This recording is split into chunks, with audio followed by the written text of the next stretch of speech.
Despite her advanced age, Charlotte Miller always helped her daughter in any way she could.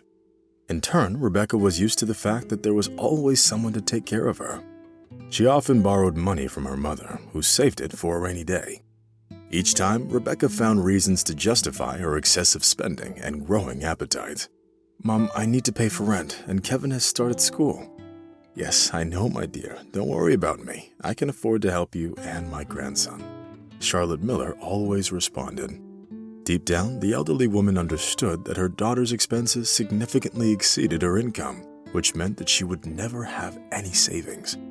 But she didn't want to accuse Rebecca of inaction. Moreover, she valued family way more than any material possessions. The only thing Charlotte could criticize her daughter for was her lack of attention and blatant indifference to the fate of her close relatives. Whenever Rebecca needed help, she always found time to visit her mother. However, as soon as her mother's money ran out, the neglectful daughter would disappear for several days or even weeks. Mrs. Miller's home, though appearing sturdy, needed repairs both inside and outside. Due to her age, she could no longer maintain the building in proper condition and had to tolerate the leaky roof and cracks in the walls. Whenever it rained, Mrs. Miller's house would fill with the sounds of dripping water, and she would have to place various containers and basins to collect it. It had been this bad for about 2 years already. Of course, Mrs. Miller tried to save some money to repair the roof, but whenever she had around $1,000 on hand, Rebecca would show up and take the money under some pretense.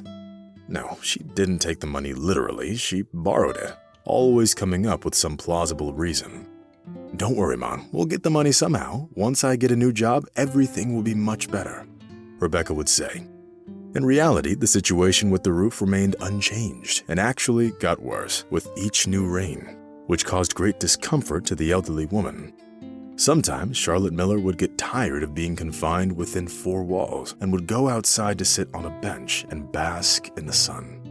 During such moments, her neighbor, who could barely qualify as her friend due to their significant age difference, would inevitably approach her. Priscilla Gomez enjoyed spreading gossip, and her conversations were always centered around criticizing the relatives who showed her little attention. "You'll see, they'll take away your house sooner or later, and you'll get sent to a nursing home. That's what children always do when taking care of their parents becomes a burden," she argued. Charlotte looked at her neighbor with skepticism. "Come on, you're exaggerating. My Rebecca isn't like that, and my grandson Kevin truly cares about me." "Yeah, right. Have you ever wondered why your grandson suddenly became so loving? He must be eyeing your house.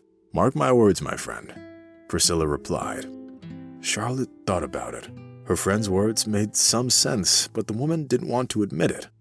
After all, Kevin never asked his grandmother for money. Sometimes he even bought groceries with his own money. But as for her daughter, Charlotte couldn't be so sure. Rebecca was her own flesh and blood, and therefore Mrs. Miller hesitated to pass judgment on her. However, her daughter's demands became increasingly burdensome. Sometimes Rebecca would even bring her mother to tears, taking the last of her money. But no one even mentioned the leaking roof anymore. The elderly woman's health was deteriorating rapidly, and because of her daughter's demands, she couldn't afford medical treatment at one of the country's resorts. It was at that moment that Mrs. Miller started contemplating her future. She couldn't continue living like that. It was unbearable to watch Rebecca take away her last resources with an unchanging smile. "No, it cannot go on like this," thought Mrs. Miller with tears in her eyes. Her first decision was to cut Rebecca's expenses. Her daughter didn't even have a job anymore, claiming that she couldn't find a worthy position. Rebecca's reaction to this decision was quite stormy. "Mom, I really need your support right now. You know I'm having trouble finding a job, but I've been to several interviews, but now I'm waiting for their decision." But Charlotte was prepared for such a response and managed to withstand her daughter's pressure. "No, my dear, I don't have any money to give you right now. I need to take care of the house, and after that, I can plan to get a treatment course at one of the resorts in Miami," the old woman replied. At that moment, it was as if Rebecca was replaced with someone else. Her face turned crimson, and a feverish glint appeared in her eyes. It was one of the rare times in her life that her mother stood up to her. Before, Rebecca used to manage her mother's money as she pleased. But now everything had changed, and it made things much worse for her. Unfortunately, there was a flip side to it, which led to Rebecca virtually stopping her visits to her mother. She used to visit her solely for the sake of money, and now there was simply no reason to come back to her mother's house. Thus, her grandson Kevin became the only support in Mrs. Miller's life. He always came to visit her right after his university classes. Trying to help his grandmother around the house, he would mop the floors, go shopping for groceries, and take care of the lawn. "You're the best, grandson. What would I do without you?" Mrs. Miller would say with tenderness in her voice. "Come on, Grandma, don't say that. I'm your grandson after all. If I don't help you, then who will?" Kevin replied, feeling flattered. Meanwhile, Rebecca had no intention of giving up easily. As Priscilla, the neighbor, had anticipated, she brought up the topic of a nursing home. Tears welled up in Mrs. Miller's eyes. "No, I'm not ready to leave my home, dear. This is where I've lived some of the best years of my life, and I don't need to spend my remaining days in an elderly care home," Charlotte said, struggling to contain her emotions. Rebecca smiled but didn't back down from her position. She knew that sooner or later she would be able to persuade her mother, who needed the help of others more and more often. Priscilla was right. She saw right through it.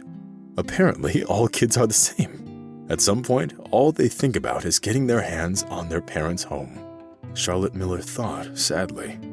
Searching for a solution, the elderly woman considered various scenarios and finally settled on one. It seemed most promising to her.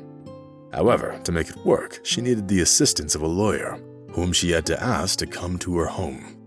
Neither Kevin nor Rebecca knew anything about it, which was definitely to Mrs. Miller's advantage. As expected, her daughter continued to insist on Charlotte's move to a nursing home, since she had already found buyers for her mother's house and hoped to handle it all in a way that no one would find out. And when they would eventually find out, it would be too late to do anything. One day, Rebecca called a taxi to take her mother to the nursing home. Out of habit, she opened the door with her own key, entered the house, and headed to her mother's room. To Rebecca's immense surprise, her mother wasn't there. She checked the closet and saw that it was empty. Trying to keep her emotions in check, Rebecca started going from room to room, and all she found in each of them was bitter disappointment. There was no one in the house, and only when she looked more closely did she notice a note lying on the coffee table in the living room. Rebecca picked it up and nearly fainted after reading it. It was a note addressed to her daughter. Charlotte talked about leaving for the Atlantic coast to recuperate and rediscover the taste of life. The elderly woman also firmly requested that Rebecca refrain from looking for her, as she had bequeathed the house to her grandson, Kevin. Deep wrinkles formed in Rebecca's forehead, and her lips started trembling treacherously. Rereading the note over and over again, she couldn't believe that her mother had left her without an inheritance. How is this possible? I'm her only daughter. It took Rebecca about a week to realize what had actually happened. Having found herself at rock bottom, she realized that all this time she had been robbing her mother in the most terrible way instead of helping with house repairs and medical treatment. While resting on the Atlantic coast, Charlotte Miller enjoyed the sunrises and sunsets, listening to the sound of the waves and breathed in the salty ocean air. She felt truly happy. Even though she knew her vacation wouldn't last forever, she enjoyed it greatly nonetheless. The woman knew that leaving the house to Kevin was the right choice. While her daughter intended to sell it, Kevin would renovate it and live there with his future family. And that meant that the Miller family tree wouldn't be interrupted and would continue to grow. Never ceasing to thank his grandma Charlotte for passing on her ancestral nest, Kevin fulfilled all of his promises and kept the house. Moreover, when Mrs. Miller returned from her trip, he generously provided her with accommodation, dedicating a couple of rooms in the house for her use. Now, a completely different life had begun for Charlotte. Her morning started with shared breakfasts with Kevin and his fiancée, Camila. Watching the young couple, Mrs. Miller smiled and never stopped talking about how she'd love to be a great-grandmother. It's hard to say when exactly that would become possible, but judging by the sly glances exchanged between Kevin and Camila, their plans for the future included having a baby as a top priority.